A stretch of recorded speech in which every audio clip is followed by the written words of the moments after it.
Christmas, and the choir is getting all excited, and we're happy to perform it.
Good morning, everyone. I just love the music, and the first song just made me feel exactly what I feel whenever I'm here, that there is no better place, happier place to be.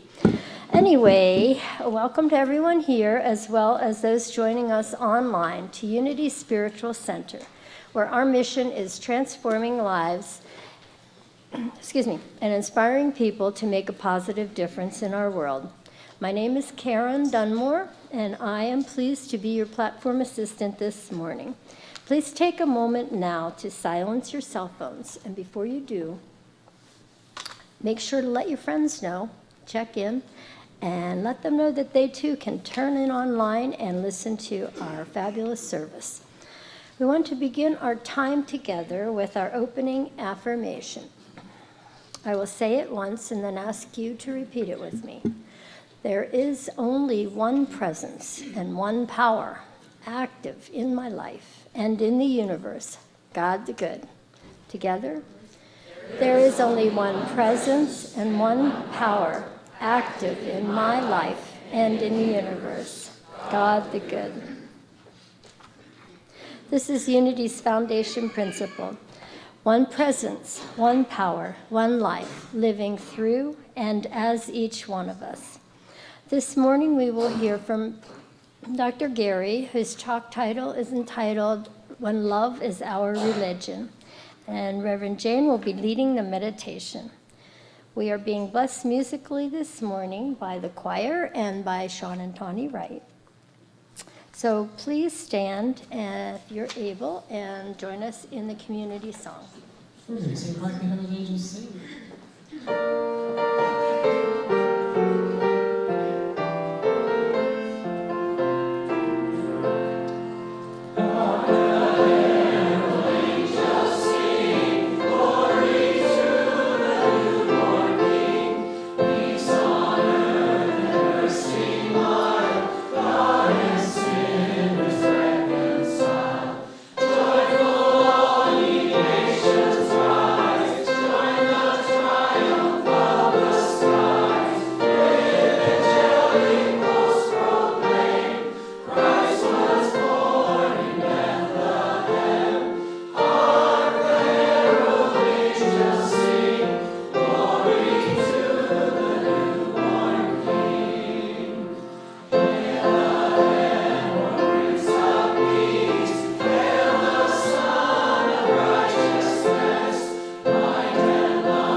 We interrupt our regular programming for a special announcement. I would like to call Mary Teresa True up to the platform, please.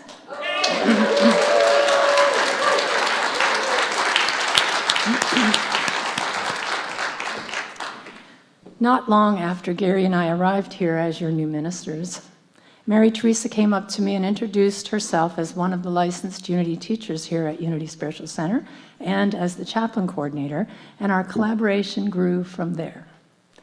Mary is about to retire from the coordinator position as of the end of this month after leading it for 20 years. 20 years.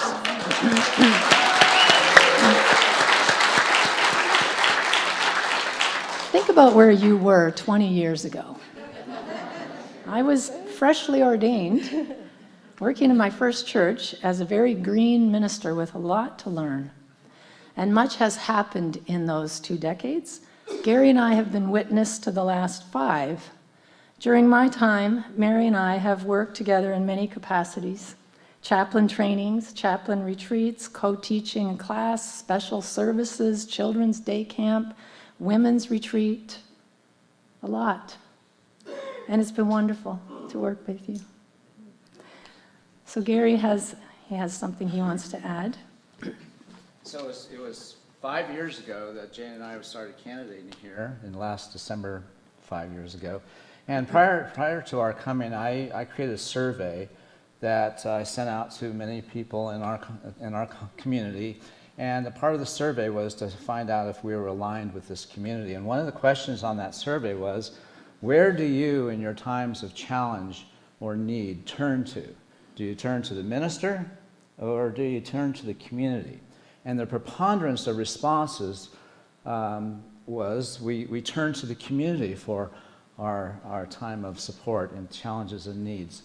And that was the perfect reflection of what we found to be most informative with respect to mission-centric ministry principles. You were already embodying that practice. And when we finally came here, we discovered the reason why people turn to the community is because of the chaplain program and because of your legacy and what you've created for this ministry. And we so appreciate that gift that you have given not only to everyone, but to us as well as ministers. Thank you, Mary.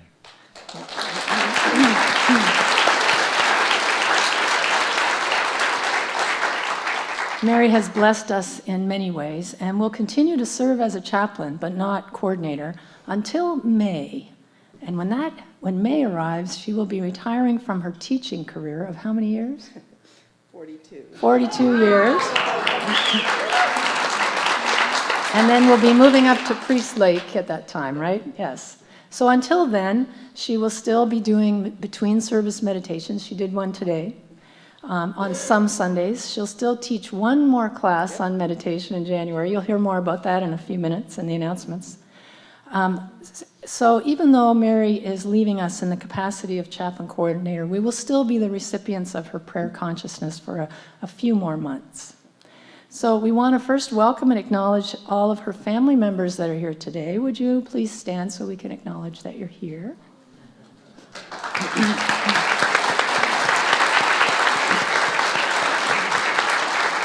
Thank you. We also have some family members who are tuning in online, I understand.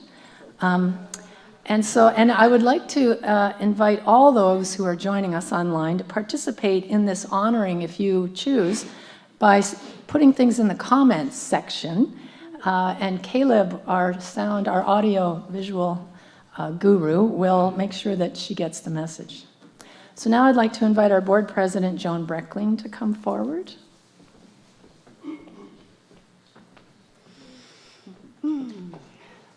So Mary, on behalf of all of the members of the Board of Trustees, we'd like to express our deep gratitude to you for your many, many years of service to this ministry that are going to continue for a bit, and for your powerful prayer consciousness that continues to bless us wherever you go.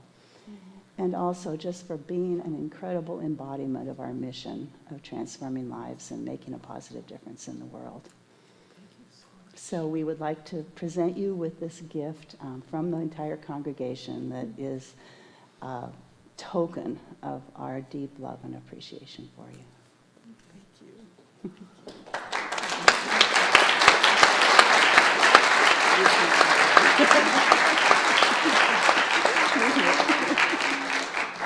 you. We're not done yet. We'd like to invite everyone to join us right after service in the fellowship area for a reception for Mary.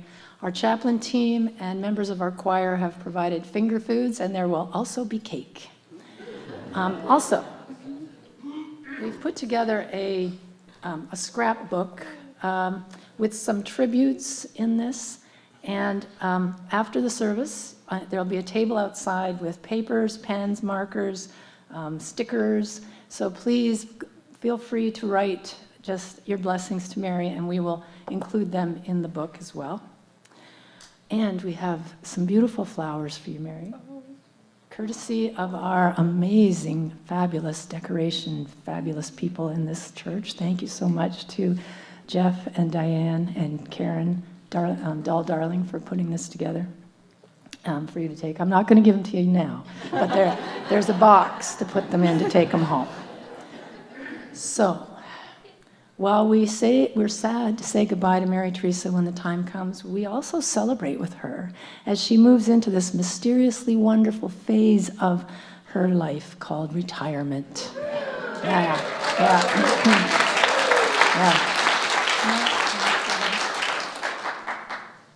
So, I'd like to have all of our chaplains to please stand as you are able. Can you please stand? This is our chaplain team, our current chaplain team. And I'd also like to invite, so here's our current chaplain team. Thank you. And stay standing, please. Now, if you have ever been a chaplain on a chaplain team, please also join us. If you've ever been blessed by one of our chaplains, please stand and join in. If you've ever been blessed by a class with Mary, a meditation she's led, if you've gone to a special service that she has led or participated in, that would be Easter, World Day of Prayer, Christmas, or if you've been in a spirit group that she has been a part of, or if you've been here when she's spoken on a Sunday or been platforming on a Sunday, or led the meditation on a Sunday, or if you would just like to be blessed by Mary. So all stand.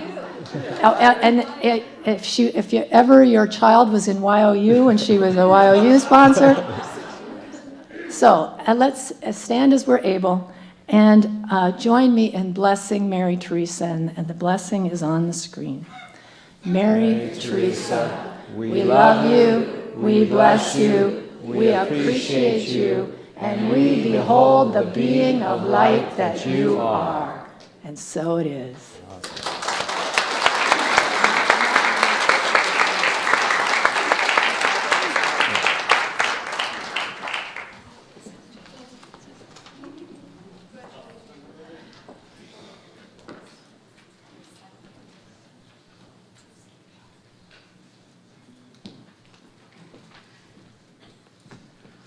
Whew, that's a hard one to follow. But I'm up here to beg for blood. The Bloodmobile is out in the parking lot, and nobody signed up right now through the 12:15 when they're going to be here. So it's really, if you're able to go out and give blood this morning, it's really needed by them. And you can take your phone with you and watch the service while you're giving blood. So don't feel like it's a bad thing if you stand up now and walk out there and decide to give blood.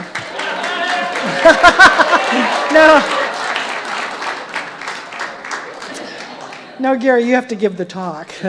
Yeah. Okay. We also want to invite you to join us on Christmas Eve for our candlelight service at 7 p.m. with our Unity Choir. Celebrate the birth of the Christ child and your own Christ consciousness. And a great new resolution for the new year, learn to meditate with Mary True, or reinvigorate your practice. January 8th through the 29th at 6 p.m. And this is going to be the last time she does it, so, put that on your calendar. And now I'm going to turn it over to Sean. So you got a little bit of a sampling of one of the numbers we're doing for our Broadway Christmas on Bernard show, and we're going to end the service today with another one.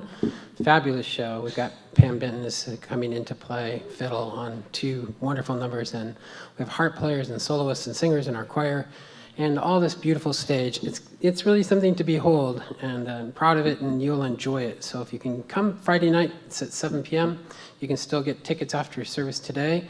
Sunday matinee next week is at 3. That show is filling up really fast. Just found that out this weekend. So encourage Friday night attendance if you can come and support our choir and our church, but bring your family. It's an absolutely incredibly fun experience. Any questions? I hear Santa Claus is going to be there. I heard that Santa Claus is going to make an appearance. Yes, I did. And we do have childcare if you need it, but you need to tell us that because we are arranging that for Sunday, but we have not arranged it for Friday, so we do need to know. All right, well, hope to see you there. It's going to be really fun. Merry Christmas.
Please join me for a time of prayer and meditation as we take these beautiful words, this beautiful melody into our hearts. I invite you to settle into your seat. Just relax into it. Let go of any thoughts or cares or worries or anything you brought with you that's on your mind or on your heart. We can just gently set it aside and pick it up later. But for now, we begin to focus on the heart space as we follow our breath in and out.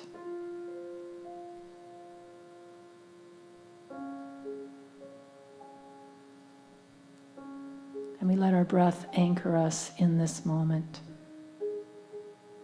as we sink our awareness deep within the body, feeling our feet planted on the floor, feeling our back against the chair, noticing any tension in our body and just releasing it. And as we continue to follow the breath in and out, I invite you to bring into your mind's eye someone or something that you deeply love and appreciate. Could be a person that you love, could be a beloved pet, could be a cherished memory. Just choose something that elicits and activates this feeling in your heart and let it begin to warm your heart.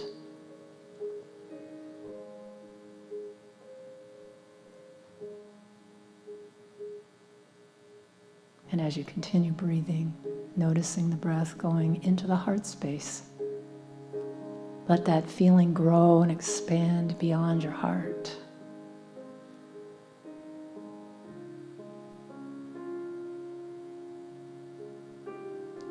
Feel it move through your body, blessing every cell of your body, invigorating every one. Feel your aliveness as the being of light that you are. And now breathe into the heart space and allow that feeling to expand beyond your body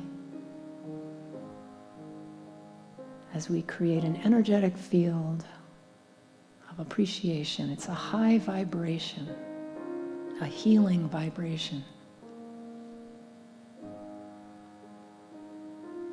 And we send it beyond the walls of this sacred place, knowing that it blesses our community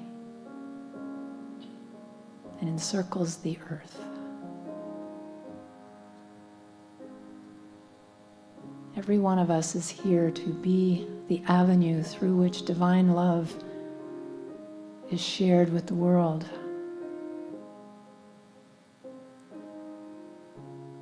Can you feel that? It's an allowing of what is within us to be expressed. And as we release anything that is keeping us from being clear channels of this love, the fountain just opens. And this is how we bring peace on earth. This is how we bring forth a world that works for all. So as we continue breathing into the heart, allowing that love to expand and radiate from within us, we enter the silence together.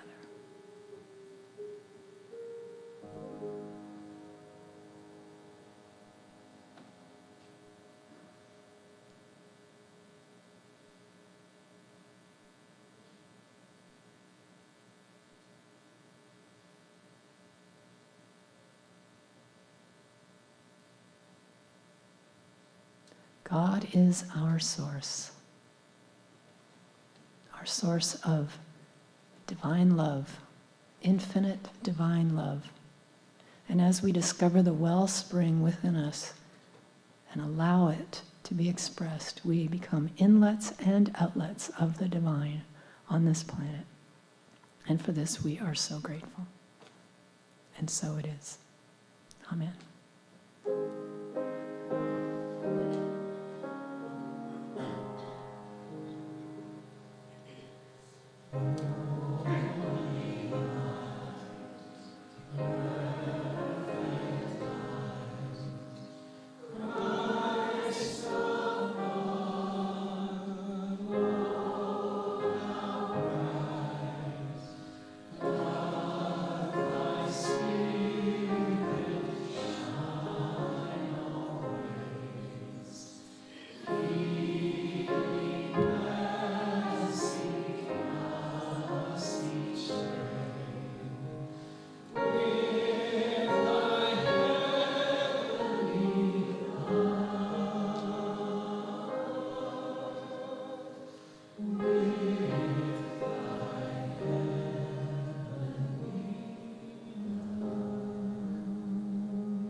So, once upon a time. They say that's the best way to start a talk. So I'm inviting every one of us to go back to when we were a little boy or a little girl. Can you think back that far? Just get in touch with what it was like for you on your best Christmas. What that sense of feeling connected to something special and magical in your life. You got there? You're there yet? Okay, all right, let's go.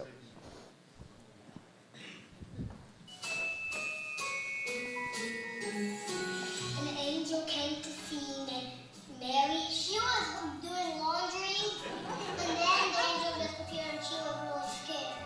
So Gabriel was like, Mary, you're gonna have what? I can't say it. Mary, you're gonna have a baby. You're gonna have a baby. You will call him Jesus. And then Mary was like, I'm not gonna have a baby yet. I'm only a teenager. I'm not married. Joseph, that Mary is not lying. You are having a baby. They went to Bethlehem, which is Joseph's old town. They ride a donkey. Not a camel. Oh, it's a camel. She said, this donkey's fast. They tried to go to a hotel and they asked the keeper for a place to stay. The keeper said, we have no rooms. Literally, no rooms. So Mary and Joseph walked away sadly, but then he said, the only place here in Bethlehem that you can stay is a stable. And then he just pointed the way and they followed. When the shepherds were taking care of the sheep, then they saw angels. The angel said, a new baby is getting born, who is King of the Jews. The angel was singing.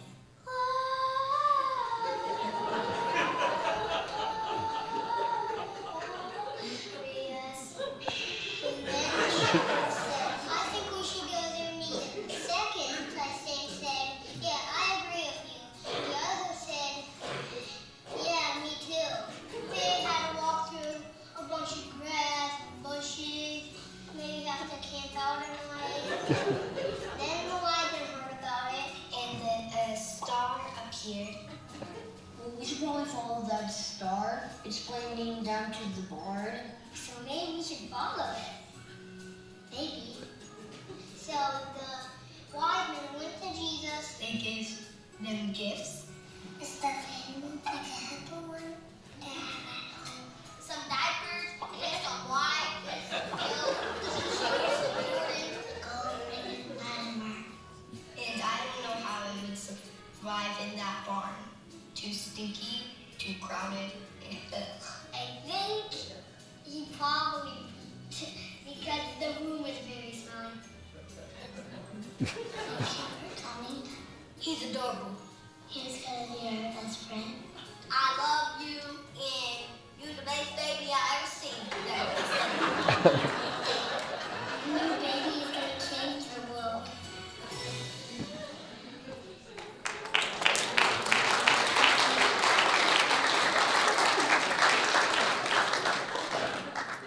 So that was fun, wasn't it? So it's complicated, isn't it?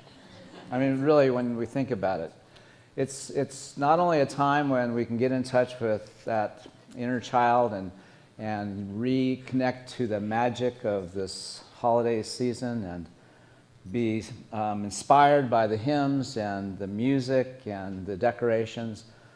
But in the midst of all of that, there's all kinds of life experiences that people have. And including in our spiritual community, right now we have people going through loss, through struggle, through illness.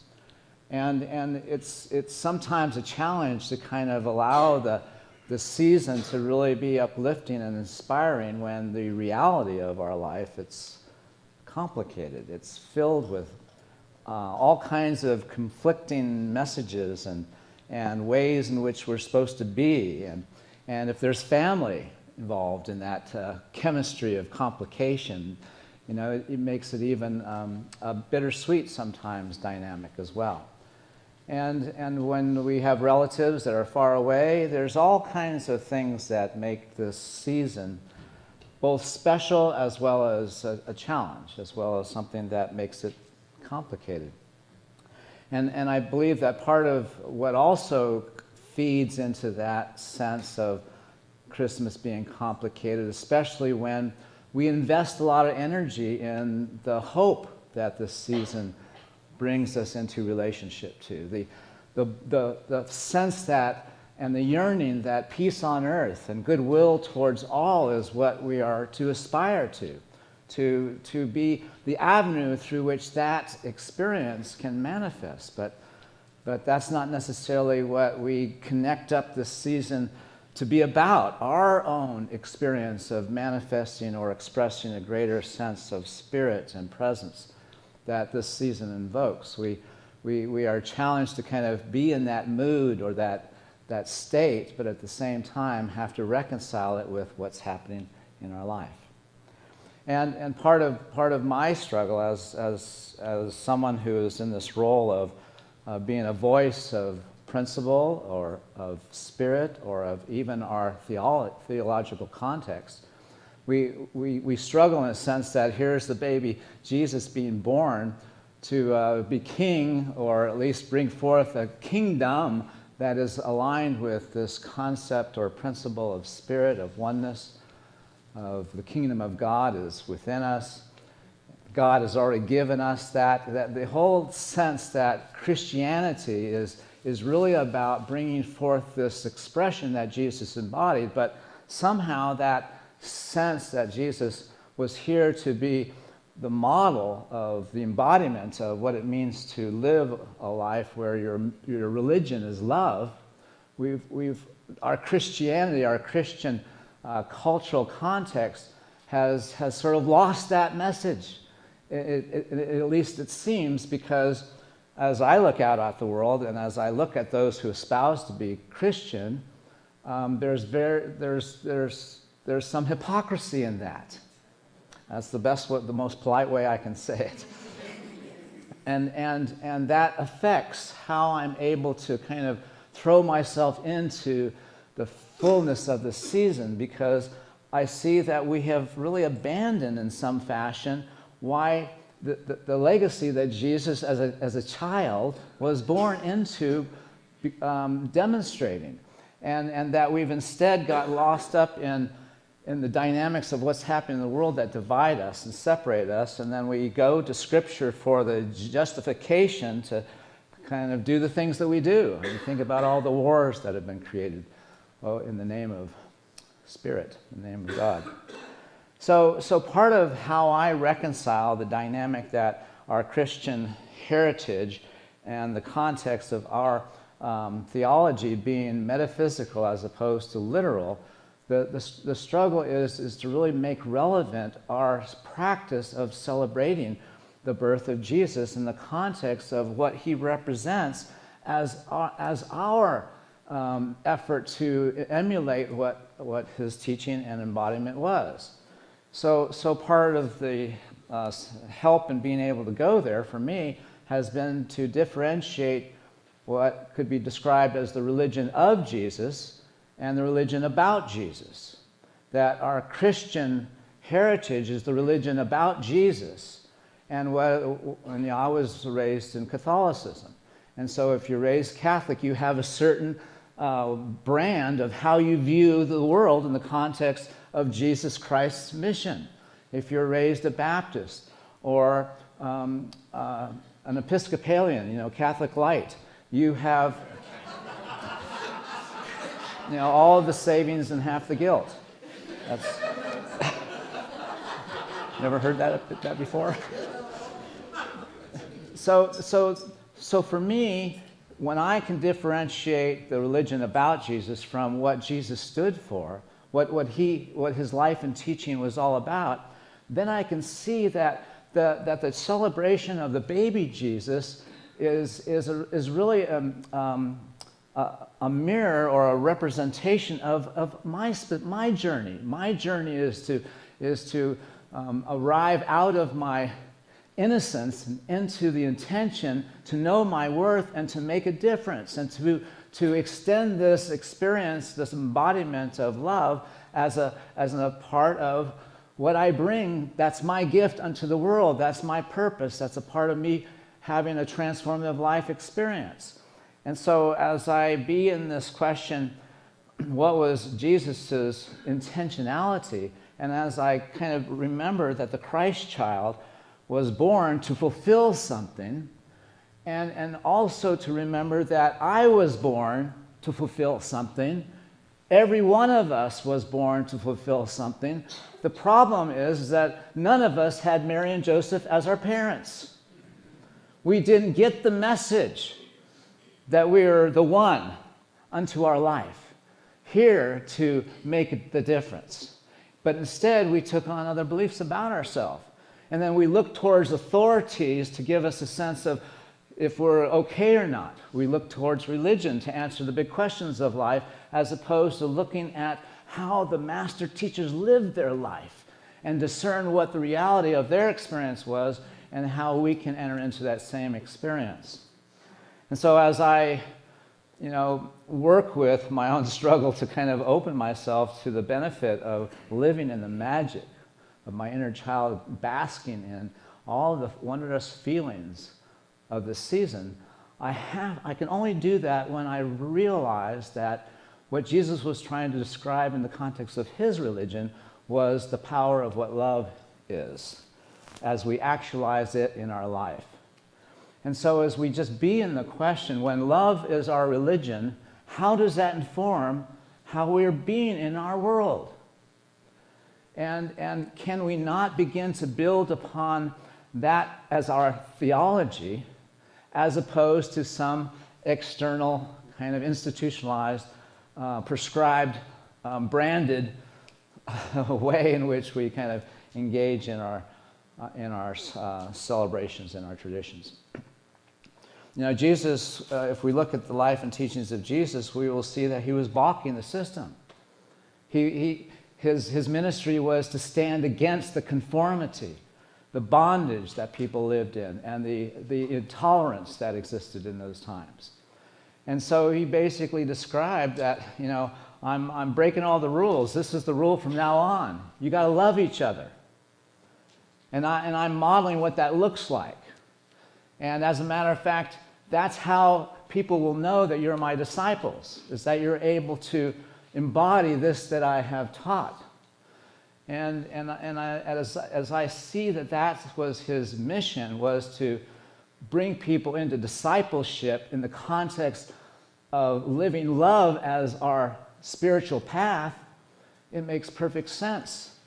And it also makes perfect sense that I would want to be a disciple of Jesus, because the word disciple means student. And to recognize that I have to be taught how to live as love being embodied. I have to learn how to do that because I haven't been able to figure that out all by myself without having a sense of discipleship. But Jesus is not the only teacher I have in my life. Dr. Joe, I'm a disciple of his work. I'm a disciple of Ken Wilber's work. I'm a disciple of my Tai Chi teacher, Master Steve Wong. And as I've looked at my journey, I have needed masters in my life to guide me. And so discipleship is not an aversion, but when we recognize that in our effort to really inhabit the reality that this season calls us into owning and accepting, we have to be able to enter into that intentionality with sincerity, with desire, with a sense that we're called to make a difference.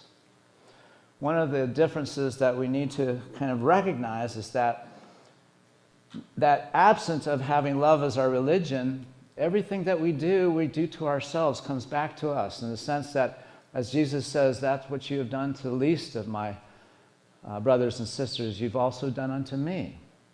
And when we live in the awareness of love as our religion, that is not just a slogan or a principle, it is a guiding reality. We wouldn't want to do something to someone else that we would also not want for ourselves. It's more than the golden rule. It's enabling us to have a sense of what matters most in any given situation, because whatever we put out is really coming back to us. So we're either putting out our Carmageddon, or we're living in the reception of what happens when we're just a witness to love at work in our life. There's another dimension of this that calls us into doing stuff. We have to do this work of living our religion. Religion is not a passive acceptance. It's rather, when we use the expression, I did this religiously, we understand what that means. We've gone beyond just the casual intentionality, but we've taken on something because our life depends upon it. What if our life depends upon our doing, our being the avenue out of which something comes forth that could not otherwise be a necessary good unless it came from the context of who we are in our heart of hearts, coming from love. And let all that you do be done in love. And what if we were just to let that saying be the context for all of our actions? Is this that I'm about to do, does this bring forth greater love, greater connection, greater kindness, greater sensitivity, greater understanding? Or am I needing to be right? Or am I having to have things be a certain way? If we're not allowing our teachers to cause us to have to rethink how we're being with what we're having, then we miss the opportunity to really align ourselves with principles that can amplify our capacity to feel empowered and to make a difference. I'm going to introduce right now 2 practices that help us do this activity of being the expression of love in our life. And these are 2 very simple practices. They come from the Buddhist tradition, but they really embody the essence of what Jesus is calling forth in us, and that is to love one another. And to recognize that the birth of Christ, that principle of you and I are the one unto our life, can only be unleashed in the context that we're all in this together, that we have to love one another. And so loving kindness is a profound recognition that our lives have something to do with one another, that everyone counts, that everyone matters. And if we don't abide in that sense that everyone counts and everyone matters, we have stepped outside of our wholeness. And the way back in to the sense of feeling our sense of connection, our oneness, the interbeing, this dimension of ourself that is complete and full, is to begin to affirm that principle and truth and extend it beyond ourselves. So loving kindness, also in the Buddhist tradition, is called metta, and the loving kindness practice is just about sending love wherever it's needed. So to have a daily practice where you just get heart-centered, just as we do every Sunday, and just be in the intentionality to know some things for the world, for ourselves, and for everyone. May there be peace on earth. May the hearts of all people be open to themselves and to each other. May all people awaken to the light of their own true nature. May all creation, bless you, be blessed to be and to be a blessing to all that is. And there are various forms of loving kindness meditations. You can just Google and you'll have a lot of different versions of it. But it always begins with the understanding that there's me and then there's the rest of us, and we really all want the same thing. Now, just as I want to be happy, may all beings experience happiness. Just as I want to be free from suffering, may all beings be free from suffering. Just as I want to experience fulfillment, may all beings find fulfillment in their life. And to be able to recognize that that energetic alignment opens our field, and we allow ourselves to be connected to influences that are not of this world. And some of you know what I mean. When we connect up to the field of infinite possibilities, when we connect up to divine intelligence, we connect up to the dimension that is literally the angelic realm. And if you want to believe in that sort of thing. And there are times that I want to believe in that sort of thing. The other practice is called Tonglen. And let's see, I thought I changed this slide, but anyway. Tonglen is a process of really dealing with the pain and suffering that we experience and that we witness in the world. And to recognize that part of our challenge, part of our work is to be present to that and to be with it in such a way as that we enable those who are in that experience, including ourselves, to somehow be lifted up with love, compassion, empathy. And so while on the dark side of our human experience we can feel pain and suffering, fear and anger, on the light side of our human experience we connect up to spirit, where there's love, there's joy, there's forgiveness, there's empowerment. But it begins in this context of a practice that helps us unpack the dynamic and helps us focus on what is essential. So here it is, so I can read it. Taking in the pain and suffering of ourselves and others and sending out happiness to all. So that's what we're doing. And there's really two aspects of this practice, and it has to do with breathing in and breathing out. Breathing in what is painful and what is unwanted, with a sincere wish that we and others be free from suffering. And I just invite you to feel that right now. To feel that we can be in the presence of pain and what is unwanted, and be in that same experience, that sincere yearning and hope that ourselves and others be free from suffering. And then the second step is to drop the story that goes along with the pain and to open our hearts to what arises. Exhale and send relief from the pain with the intention that we and others be happy. And as we get into this intentionality to be present to the suffering of life, we'll see that that was something that Jesus did as a part of his ministry. He was present to those who were suffering. And it wasn't for the purpose necessarily of freeing them from the suffering in the sense that that was his job, but part of the job was to allow love to find its way into people's lives. And just to be the way of love in another person's life is a gift. And it's not that we have to fix or do anything, we just have to be willing to be present and breathe into that presence in the sense that all is well. Come unto me, all ye who are burdened and heavily laden, and I shall give ye rest. For my yoke is easy and my burden is light. It's that's the nature of love. And that's the nature that enables us to recognize our own worth as we're able to give expression to that. So as I wrap this thing up, I'm at a place now where I see that, the diversity of world religions is really a mirror of the potentiality that the humanity is the one race. And in that spirit, I can let go of all the ethnicities that there are in the world without diminishing or feeling a sense of loss because all the ethnicities are comprise the humanity that we all embody as one race, the human race. And if that's the meta reality, our oneness, we're all in the same humanity, then religion, the love is our religion. It has to be that way, because that's the only way that we can honor the humanity as our race, as our common ancestry.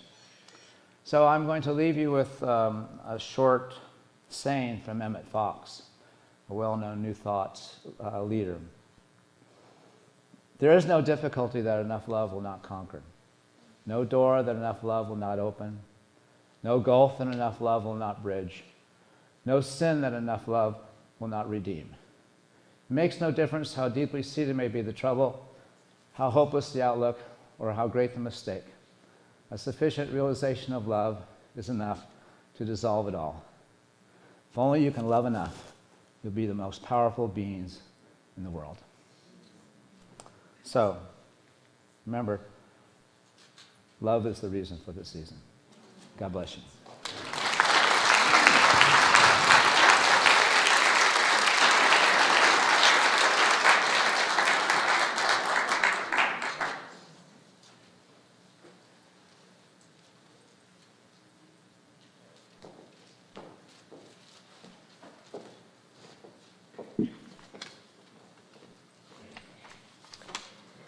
Unity stands for presence, or peace in the presence of conflict, for love in the presence of hatred, forgiveness in the presence of injury. Unity honors the many names for God, the many paths to God, for we know that there is only one presence, one power, one life. So whoever you are and wherever you are on your spiritual journey of transformation, you are welcome here. We would like especially to welcome anyone who is here for the first time. If this is your first time here and you feel comfortable raising your hand, our ushers have a gift packet for you. Is there anyone here for the first time?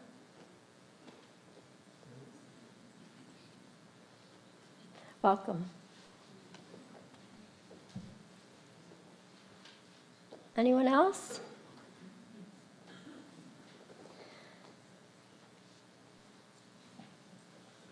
Okay, on the outside of the packet, there is a form you can fill out to be added to our mailing list for our weekly e-newsletter and our quarterly newsletter. If you're interested, please fill it in. You can drop it in the love offering basket or take it to the Welcome Center or the bookstore.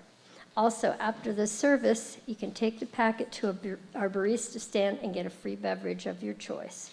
If you have any questions or would like a name tag, please visit our information desk and speak to one of our welcome team members, Sally. We are really glad you're here. We would also like to welcome our online viewers. Thank you for joining us this morning. Now it is time to welcome and greet each other with a handshake, a high five, a wave, or whatever's comfortable for you. Before we do that, let's begin with our welcome song. Okay, if you can stand, that'd be great. We're going to sing Holy God.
I'm very confused with all these people coming and going.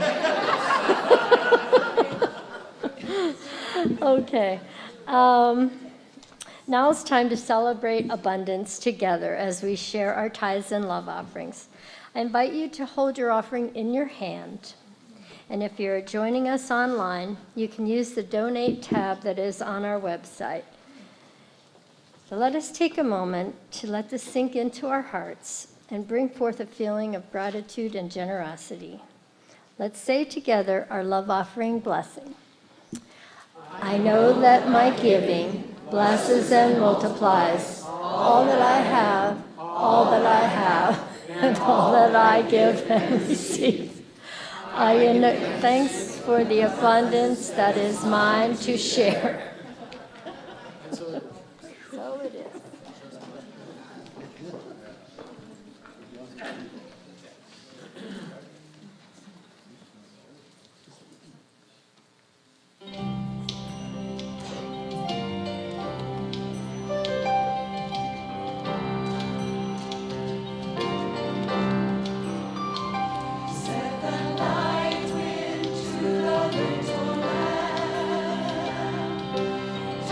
See what I see.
So with hearts full of gratitude, we give thanks for these gifts and for all those who have given so generously as we send them forth to bless our world.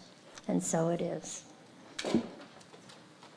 And as we are giving thanks for the gifts we are receiving at Unity Spiritual Center, we want to take time to thank all those in service to our ministry. Today we are especially blessing the people who do all the decorations in the church, that do the altar, that provide the flowers, that make our sanctuary so beautiful. So would everyone who is a part of this team please stand and as you're able and be acknowledged. Karen.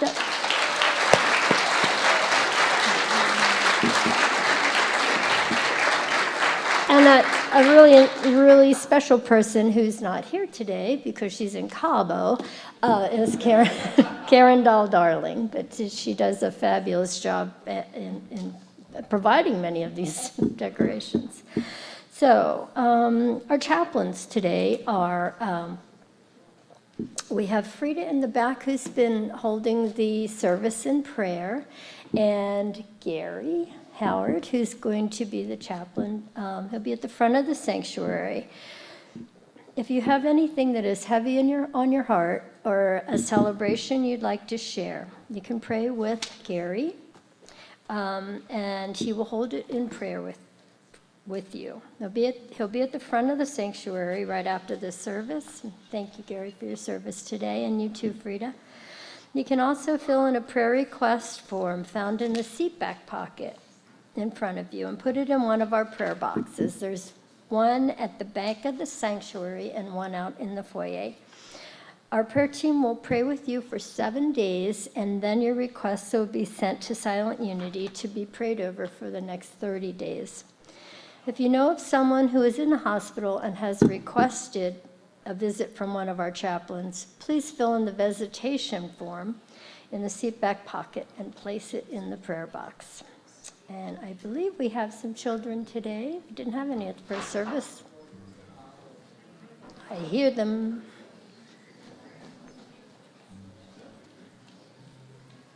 So please, let's welcome them in. Yeah, okay, we can just go ahead and start this song. You ready?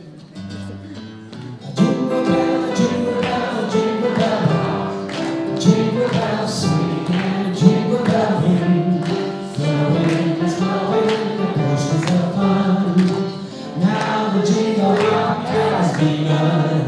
Jingle bell, jingle bell, jingle bell rock. Jingle bell chime, jingle bell time. Dancing and prancing in Jingle Bell Square. In the frosty air, what a bright time, it's a bright time to rock the night away. Jingle bell time is a swell time to go riding in a one-horse sleigh. Giddy up, jingle horse and pick up your feet. Jingle around the clock. Mix and mingle and jingle and beat. That's the jingle bell, that's the jingle bell, that's the jingle bell rock.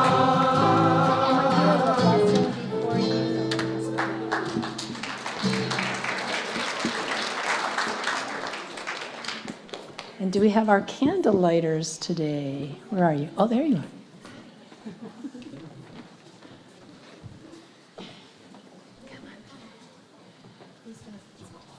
Did you?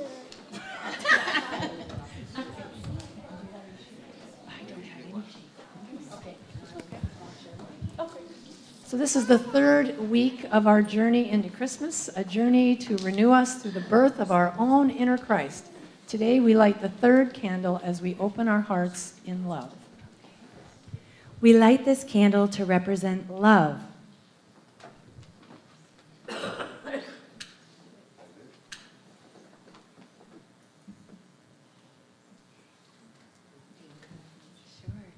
I am divine love in expression. I am divine love in expression. Thank you. We are very grateful. We are very grateful for all of our young people here at Unity Spiritual Center. Let's take a moment to bless our children, our youth, and those in service to our youth ministry. Be the love you are, sing the song you hear, share your joy of life with people far and near. And for ourselves, be the love we are, sing the song we hear, share our joy of life with people far and near. Now it's time for our children to return to the people who brought them here.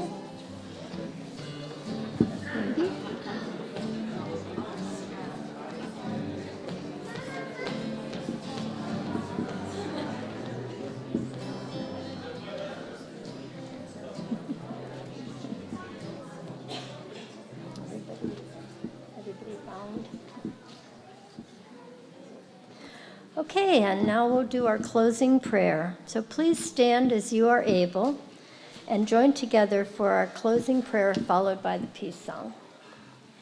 The light of God surrounds us. I am the light of God. The love of God enfolds us. I am the love of God. The power of God protects us. I am the power of God. The presence of God watches over us. I am the presence of God. Wherever we are, God is, and all is well.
So please join us for after service for a reception for Mary Teresa True. And remember, love is the reason for the season.